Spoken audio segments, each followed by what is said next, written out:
Hello, Cape Codders. Welcome to show number 7 of the Scannell Agenda. Today's date is October 23rd, 2013. And I'm going to make a bit of a buffoon of myself today, I'm sure, because I'm going to introduce a project that I've been working on for less than 1 week. But I thought it would be a good idea to come out with it anyway, and you'll know why once I get into it. It's about an evacuation scheme, or a few different schemes I have for trying to evacuate Cape Cod in the event of some kind of an accident, serious accident, at the Pilgrim nuclear plant up there in Plymouth. So, I started working on this idea last Friday, and today is, I think, Thursday, yeah. So I've been working on this for about 6 days, you know, off and on. I like getting a new project, and this is a new project.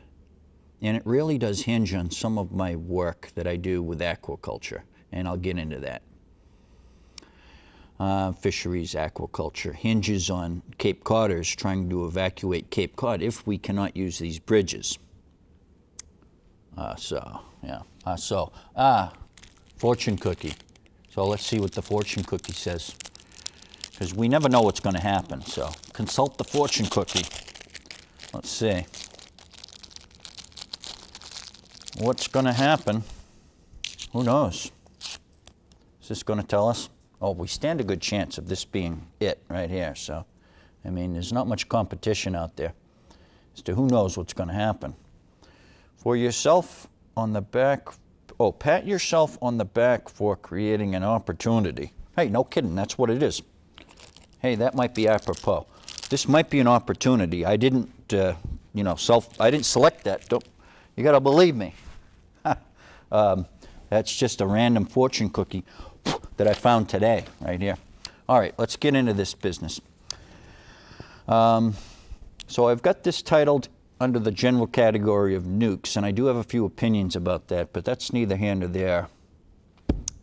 And this is the Pilgrim evacuation. I like to work in categories. So this is about the Pilgrim evacuation, and I started just for working on for Cape Codders, but you'll see it has more to do with the general regional evacuation. So I was at the internet today, just a couple hours ago, looking around, and there's a question on the pages of the Massachusetts Emergency Management Agency. One of their offices is in Bridgewater, and the question says, are you in the emergency planning zone? And there are several zones that are pretty close by to the Pilgrim plant, which is a little more than 10 miles from the canal, up near Manomet, if you know where that is. It's right up, right there. That's the Pilgrim plant. And here we are down here in Dennis on Shadhole Road, not too far away. Now, it's a 680 megawatt plant, and most of the stuff that you'll see on the emergency planning pages are local stuff, and it's not really, doesn't relate to the Cape Codders getting off of Cape Cod. In the unlikely event, which is happy talk, happy cake as I call it, in fisheries management lingo, well, that's a bunch of happy cake, you know. Where'd you get that? You know, we don't know. I mean, the fortune cookie knows just as much as we all do, so I think.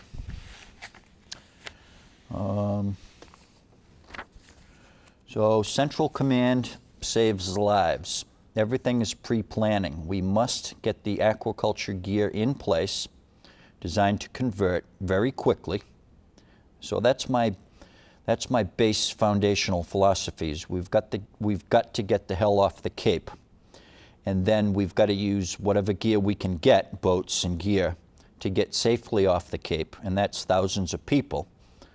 But as I was mentioning to one of our people here in the studio today, do you remember a couple weeks ago, 2 or 3 weeks ago, There was a terrible disaster off one of the islands in Africa, and I guess it was about a 70-foot boat in the smuggling trade, the people smuggling trade from, let's say, Tripoli or somewhere over there in Libya, coming across to Italy.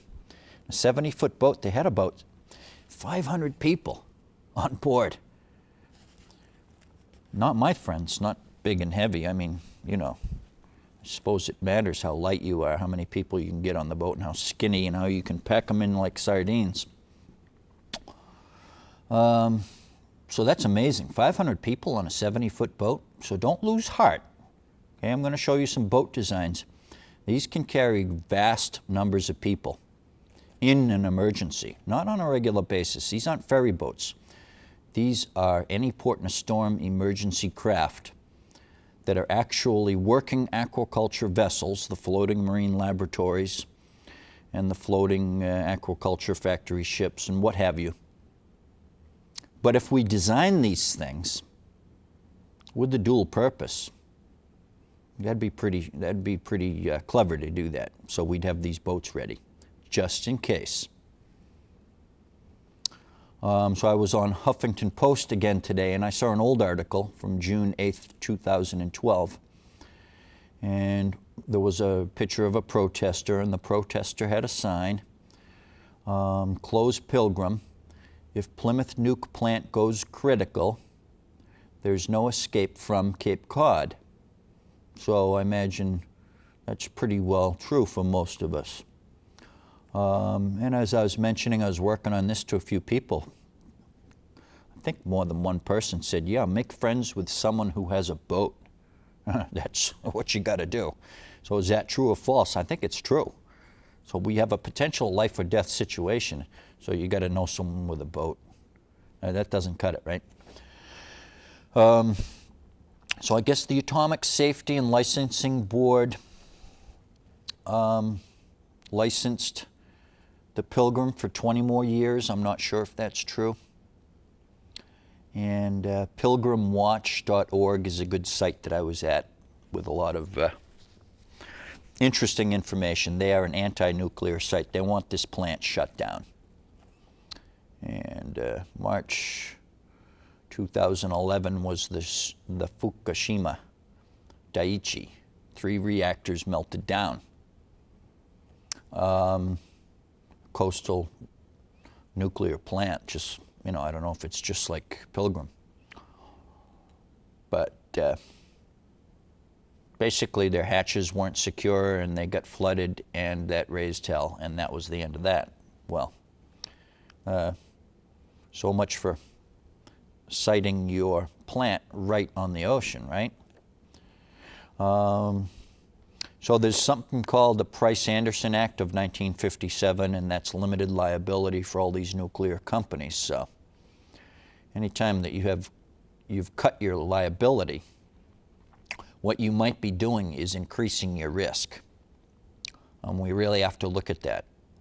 I believe from what the webpage said, and I don't know if this is true, I'm just getting into this issue, there's a cap of about $10.8 billion for the payouts from this industry. I don't know if that's true, but if that is true, that's an invitation right there to a disaster. If nobody, well, anyway. So, old nuke insurance. Here's a project I have. I was probably doing, I think I did my second record of about 35 or 6 of these, you know, pages in one day. I usually don't count, but once I get up over 30, then I might count, or over 20. Give myself a little pat on the back. But when you're doing a new project, it's just a flood comes through, and you've got all these different categories, and once you get settled down and start doing detail work, that's another story. But when a new project for me starts up, there's a lot of general categories. So here's one. It says old nuke insurance. speaking of the Price-Anderson Act of 1957.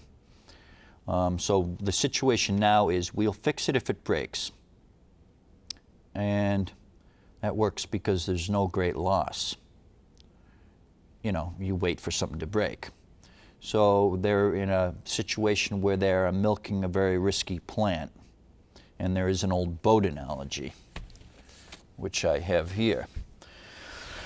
So with the penalties for breakage or breakdown in a plant, that is insurance that covers a nuclear plant against the occasional breakdown in an old nuclear plant, well, they would want to lower their premiums for such a plant if they had to carry this old nuke insurance. And what the old nuke insurance does is it forces upgrades by virtue of the fact that if you get caught having something break on you, then you'll have to pay a major fine as the company. In this case, it would be Entergy that runs this particular plant, but it could be any plant. And so right now the situation is, from an insurance standpoint, okay, there's no problem. You just, if something breaks, then you'll fix it. But, you know, I can tell you, if you're running an airline, if something breaks and then you can fix it, well, that doesn't work. And that's kind of the same deal we have going here for a nuclear plant. It's kind of like running an airline. If something breaks, we'll fix it. That doesn't work that well as a philosophy, but that's the philosophy we are by default going with these antiquated insurance rigs, I would call them. And I was born in '57, so this deal's as old as I am, so that's 56 years old.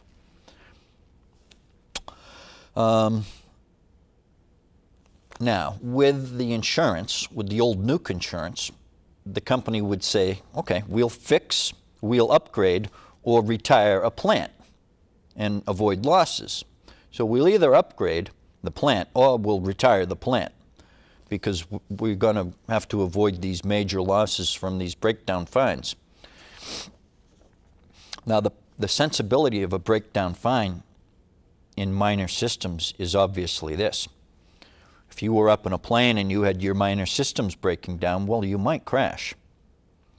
These things tend to snowball, so if you're a fisherman or fireman or in some kind of emergency workers, emergency services, you'll know your gear has to be good.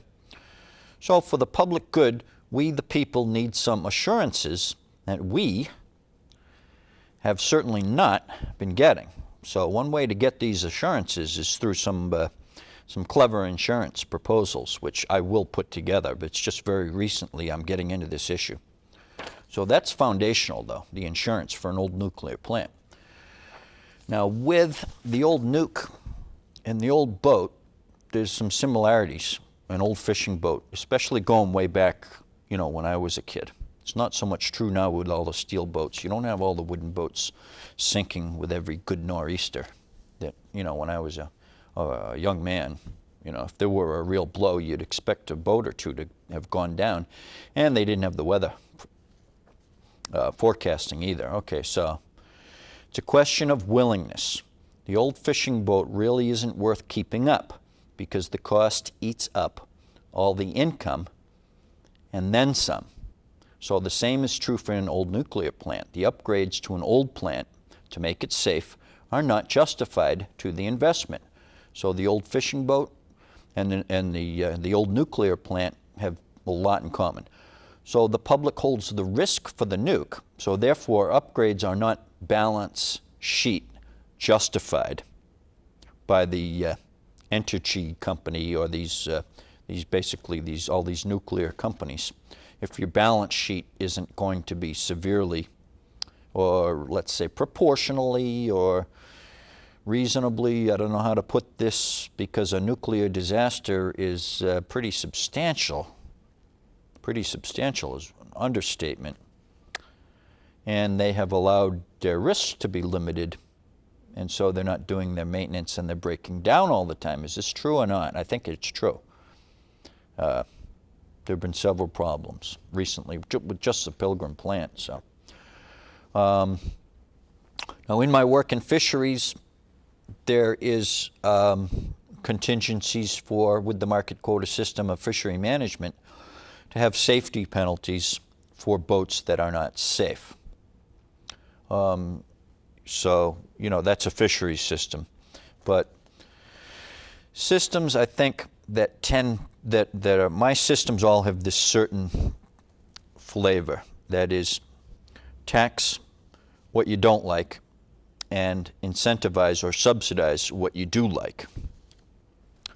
And hopefully with that same dollar, but it doesn't necessarily have to go that way either.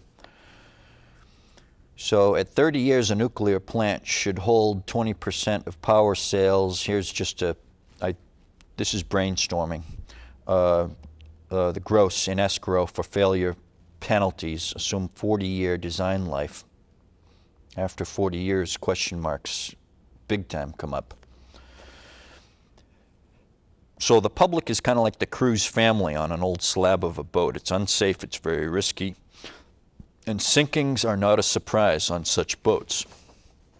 So if we do have some kind of a major meltdown of the nuclear plant in Plymouth, it will not be a surprise. And that is correct, I'm sure. Now, northeast wind and the New Bedford coastline.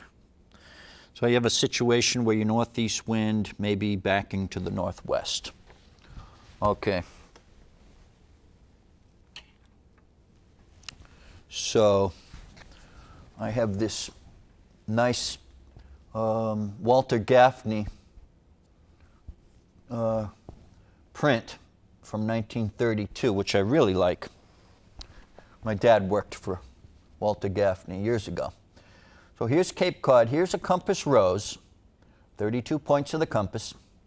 So we can use this, and it's pretty handy here. This right here is the Pilgrim plant right here. So I think that would be about 10 miles, somewhere around there. So that's about it. Now, let's just say we had a disaster and the wind was blowing northeast, northeast. Here we are. So the wind is blowing this way. Now, we're going to talk about a kill zone. So if we get a northeast wind, the kill zone is in here, where this pen is, and it broadens out. Now, if the wind starts to shift to the northwest, which is northwest is this way, then your kill zone is over here. So that's a common wind pattern, northeast to northwest, as we all know, as fishermen. But there are many such wind patterns that are common. And so I would humbly submit to anyone working on safety plans with this issue that your main factor is your wind, direction, and velocity, and what the trend is. That will apply to your evacuation plan. So, if it is a northeast, and wind's coming northeast, now what if it shifts direction and starts going to the north? Can you see this? Now the kill zone here is right into the canal. Let's say 12 miles from the plant, 13 miles from the plant.